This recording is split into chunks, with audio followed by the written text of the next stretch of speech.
Environmental education में आज हम पर्यावरणीय आचार संहिता एवं उनके मूल्य के बारे में जानेंगे।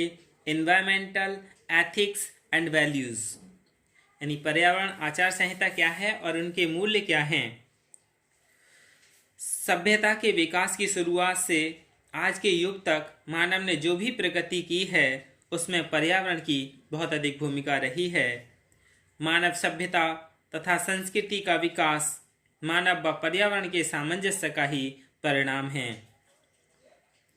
मूल्य किसी भी व्यक्ति, समाज व राष्ट्र की उन्नति का परिचायक होता है, इसलिए इसका होना अनिवार्य है। पर विनाश की कीमत पर हो तो इस पर विचार करना आवश्यक हो जाता है।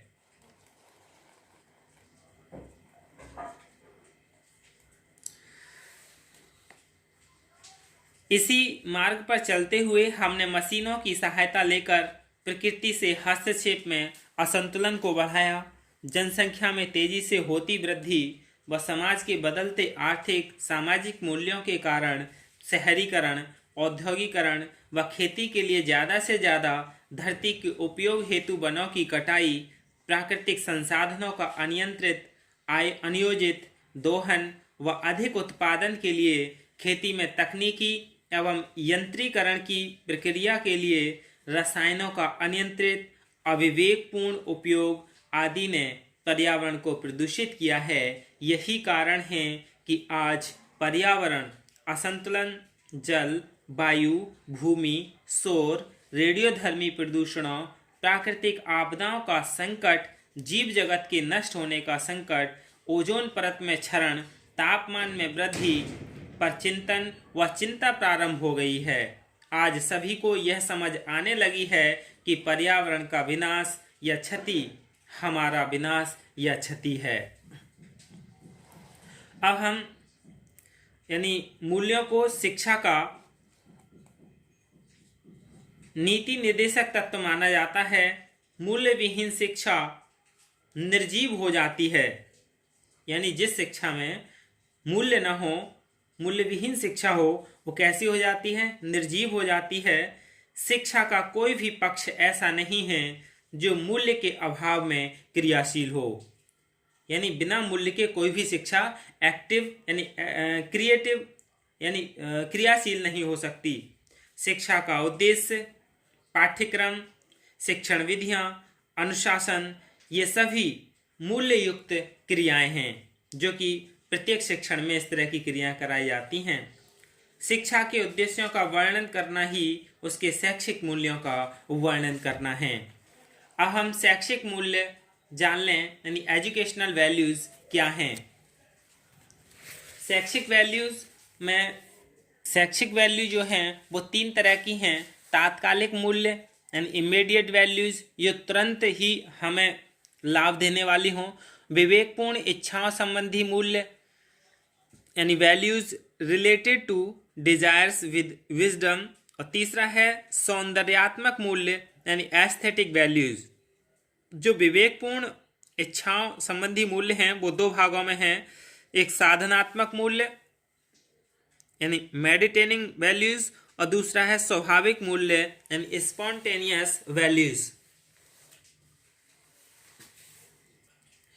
इस मूल्य परक शिक्षा का मतलब है कि ऐसी शिक्षा हो जो छात्रों में शाश्वत मूल्यों और देश काल, मानव कल्याण एवं मानव एकता के संदर्भ में आवश्यक जानकारी प्रदान करे, साथ ही आत्मा के उत्थान में सहयोग, तर्कसंगत, वस्तुपरक और समुचित मूल्यों से अनुप्राणित हो। अब हम मूल्य परक शिक्षा के आवश्यक तत्व यानी elements of values oriented education, इन मूल्यपरक शिक्षा के आवश्यक तत्वों के बारे में जान लें कि आवश्यक तत्व क्या क्या हैं।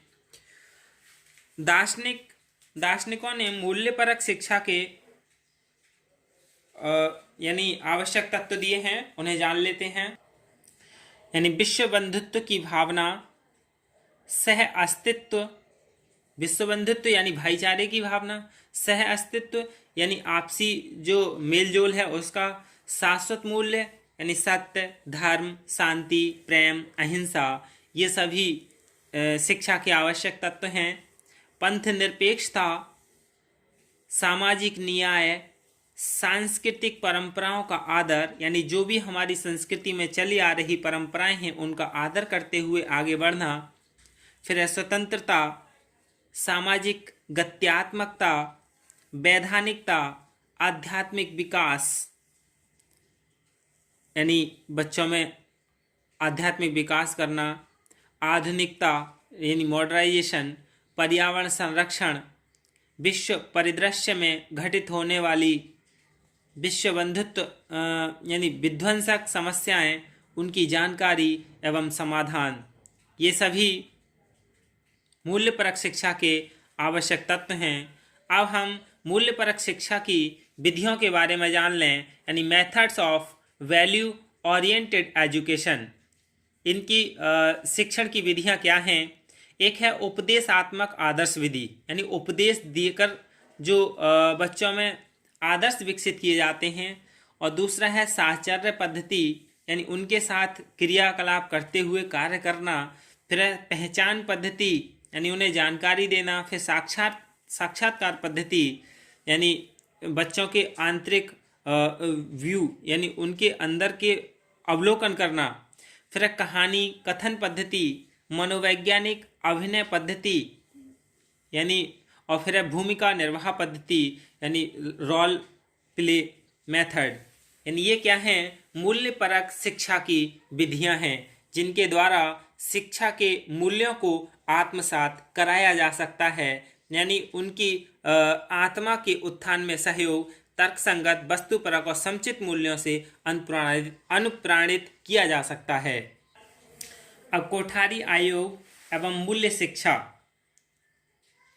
Kothari commission and value education. मूल्य शिक्षा के संदर्भ में कोठारी आयोग ने भी कुछ सुझाव दिए हैं। जैसे विश्वविद्यालय शिक्षा आयोग के सुझावों के अनुरूप सभी शिक्षा संस्थाओं में नैतिक, सामाजिक एवं आध्यात्मिक मूल्यों की शिक्षा देने की व्यवस्था की जाए। निजी प्रबंध तंत्रों के द्वारा संचालित शिक्षा संस्थानों में भी नैतिक, सामाजिक, आध्यात्मिक मूल्यों की शिक्षा दी जाए। लेकिन ऐसा नहीं है। जो निजी प्रबंध तंत्रों के द्वारा संचालित शिक्षा संस्थान हैं उसमें सिर्फ बच्चों के लिए यानी परीक्षा उत्तीर्ण कराने के फेर में उनके लिए ज़्यादा ही जो पाठ्यक्रम है उन्हें रटाया जाता है और उनमें कोई भी नैतिक, सामाजिक और आध्यात्मिक मूल्यों की शिक्षा नहीं दी जाती है। प्राथमिक स्तर पर मूल्यपरक शिक्षा रोचक होनी चाहिए, कहानियों द्वारा। माध्यमिक स्तर पर शिक्षकों एवं छात्रों के पारस्परिक विचार विमर्श के द्वारा हो। और विश्वविद्यालय स्तर पर विभिन्न धर्मों के तुलनात्मक अध्ययन के द्वारा प्रदान की जानी चाहिए। यानी ये कोठारी आयोग के मूल्य शिक्षा के लिए सुझाव थे। प्राथमिक स्तर पर कहानियों द्वारा, माध्यमिक स्तर पर पारस्परिक विचार विमर्श के द्वारा और विश्वविद्यालय स्तर पर विभिन्न धर्मों के तुलनात्मक अध्ययन के द्वारा प्रदान की जानी चाहिए। शिक्षण संस्थाओं की समय सारणी में सप्ताह में 1 या 2 घंटे नैतिक, सामाजिक एवं आध्यात्मिक मूल्यों की शिक्षा देने के लिए निर्धारित किए जाएं। जो शिक्षा संस्थाएं हैं उनके वातावरण को नैतिक, सामाजिक एवं आध्यात्मिक मान्यताओं से युक्त बनाए जाएं और इसके लिए शिक्षा विभाग एवं शिक्षकों को उत्तरदायी बनाया जाए। विद्यार्थियों के समक्ष शिक्षक का व्यवहार आदर्शपूर्ण हो। अपने विषय का शिक्षण करते समय शिक्षक उन आदर्शों एवं मान्यताओं को विकसित करने का भी प्रयास करे। लेकिन कुछ शिक्षक ऐसे होते हैं जिनका व्यवहार छात्रों के प्रति आदर्शपूर्ण नहीं होता है। इसी कारण वो छात्र उग्र और यानी अपराधी बनते चले जाते हैं। इसके बाद अब हम राष्ट्रीय शिक्षा नीति 1986 एवं मूल्यपरक शिक्षा संबंधी विचार, national policy on education and ideas related to value education. राष्ट्रीय शिक्षा नीति में उल्लेख किया गया है कि जीवन के लिए आवश्यक मूल्यों का ह्रास हो रहा है और मूल्यों से लोगों का विश्वास कम होता जा रहा है। इसलिए शिक्षा क्रम में ऐसे परिवर्तन करना जरूरी है जिससे सामाजिक एवं नैतिक मूल्यों के विकास में शिक्षा एक सशक्त साधन बन सके। इसीलिए नई शिक्षा नीति जो बनी है उसमें भी यही किया गया है। राष्ट्रीय शिक्षा नीति में भारत की बहुआयामी सामाजिक सांस्कृतिक स्वरूप के संदर्भ में ऐसे मूल्य विकसित की बात कही है जो सार्वजनिक यानी यूनिवर्सल, शाश्वत यानी परपेचुअल हों और जो भारतीयों में एकता का भाव उत्पन्न कर सकें। इन मूल्यों से धार्मिक अंधविश्वास, कट्टरता, असहिष्णुता, हिंसा और भाग्यवाद का अंत करने में सहायता मिलनी चाहिए, यानी कर्मवाद की भावना उनमें विकसित करनी चाहिए। इस संघर्षात्मक भूमिका के साथ साथ मूल्य शिक्षा का एक गंभीर सकारात्मक पहलू भी है जिसका आधार हमारी सांस्कृतिक विरासत, राष्ट्रीय लक्ष्य और सार्वभौमिक दृष्टि है जिस पर मुख्य रूप से बल दिया जाना चाहिए। शिक्षा मनुष्य को समाज का एक उपयोगी अंग बनाने की प्रक्रिया है। इसका प्रमुख कार्य मनुष्य के जीवन में विभिन्न पक्षों का समुचित विकास करना है।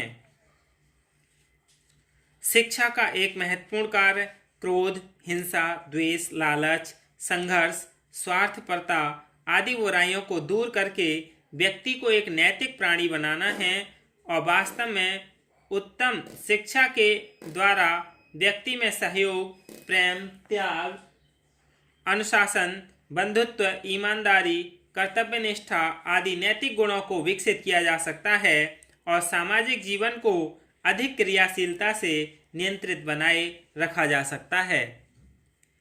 शिक्षा चूंकि व्यक्ति के नैतिक, आध्यात्मिक तथा भौतिक विकास से संबंधित है, यही कारण है कि प्रत्येक समाज में उसे समयानुकूल यानी समय के अनुकूल बनाने का प्रयास किया जाता है। भारत में भी शिक्षा प्रणाली का रूपांतरण यानी ट्रांसफर इन्हीं उद्देश्यों को ध्यान में रखकर किया जा रहा है। मानव का सुखद भविष्य पर्यावरण से सुनिश्चित होना चाहिए। पर्यावरण के प्रति संचेतना जागृत भी करना चाहिए। पर्यावरण शिक्षा की यही 3 काम करती है। पर्यावरण के बारे में सही समझ का विकास करना, मानव और शेष जगत यानी प्रकृति, जीव जंतु और वनस्पति, मानव के अलावा यही शेष जगत है, के बीच अंतर संबंधों को इस प्रकार व्यवस्थित करना जिससे जीव जगत एक सही संतुलन बनाकर साथ साथ रह सके। यही क्या है पर्यावरणीय आचार संहिता के मूल्य हैं। धन्यवाद।